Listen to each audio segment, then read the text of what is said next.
สบายดีน้องมีชื่อว่าเฒ่าคึกมณีศรีประเสริฐเรียนอยู่ภาควิชาภาษาอังกฤษ ICT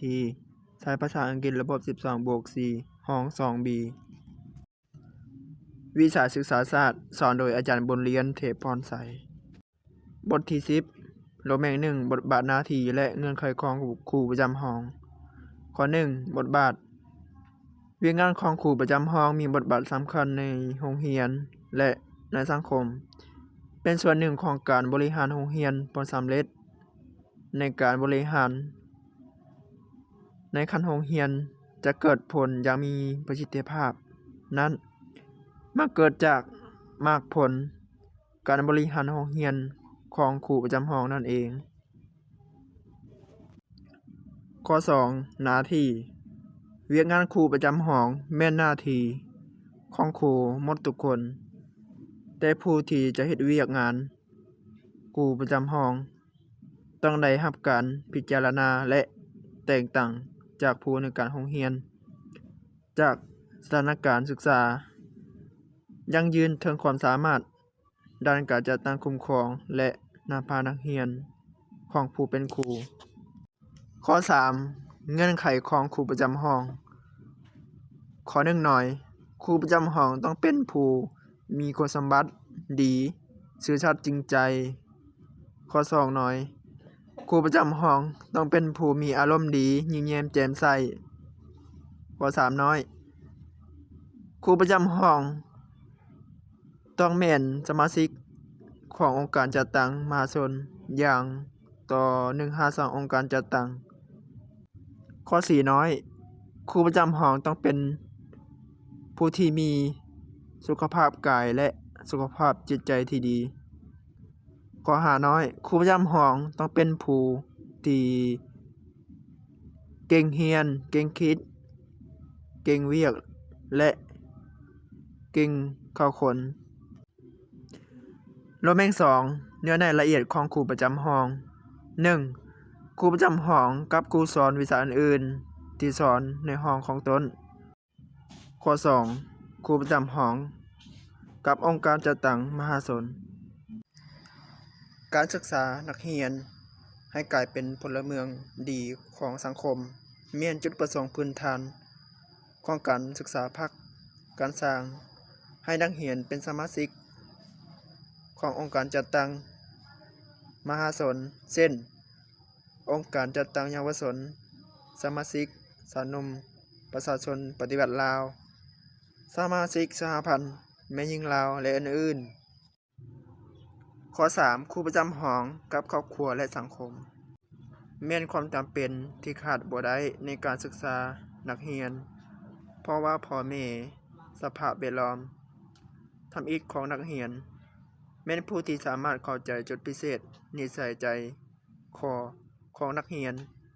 ดีกว่าหมู่ส่วนครูมีหน้าที่ศึกษาศิษย์สอนนักเรียนให้ถูกกับหลักการทางวิทยาศาสตร์ถ้าครูและพ่อแม่บ่มีความร่วมมือกันในการศึกษาอบรมบ่มีความเป็นเอกภาพในการศึกษาอบรมยากที่สุดที่จะเฮ็ดให้การศึกษาอบรมนั้นเกิดผล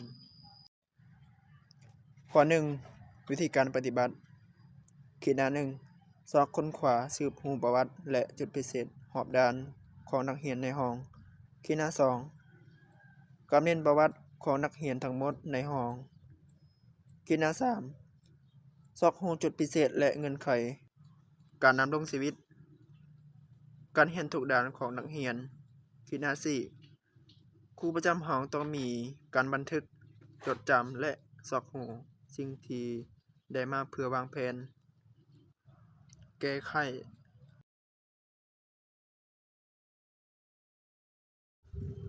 ข้อ 2 สมทบกับครูประจำวิชาอื่นๆเพื่อปฏิบัติแนวทางการศึกษาของพรรค 1. หน้าที่ปัญญาศึกษา 2. หน้าที่คุณสมบัติศึกษา 3. หน้าที่กายศึกษา 4. ศิลปะศึกษา 5. ศึกษาการออกเฮ็ดงานข้อ 3 สมทบกับองค์การจัดตั้งมหาชน สาวหนุ่มแม่หญิงเยาวชนภายในห้องมีความเป็นเอกภาพกัน ในทางปฏิบัติตามแผนการของโรงเรียนเช่น 1. องค์การจัดตั้งสาวหนุ่มแม่หญิงและเยาวชน 2. ความสามัคคีภายในห้อง ข้อ 4. สมทบกันกับครอบครัวและสังคม เพื่อดำเนินการศึกษานักเรียนภายในห้อง การศึกษาระหว่างครอบครัวโรงเรียนและสังคมแม่นปัจจัยหนึ่งที่สำคัญที่สุดในภารกิจก่อสร้างคนรุ่นใหม่ให้กลายเป็นคนขยันตัวอย่างรอบด้าน บทเรียนตัวจริงยังยืนว่าอยากให้นักเรียนมีความรู้อย่างกว้างขวางต้องจัดตั้งให้นักเรียนประกอบส่วนเข้าในเวียกงานตัวจริงในสังคมหลายเท่านั้น เพื่อตอบสนองความเรียกร้องต้องการในระยะใหม่แบ่ง 3. แผนการดำเนินการของครูประจำห้อง โดยอ้างตามแผนการรวมของโรงเรียนครูประจำห้องต้องมีแผนการชี้นำนำพา มีจุดประสงค์คาดหมายอย่างละเอียด และวางแผน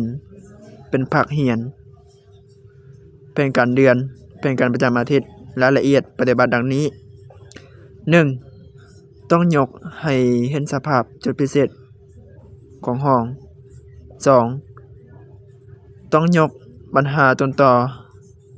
ของห้องภายในภาคเรียน และระหว่างคาดหมายปฏิบัติในแต่ละด้าน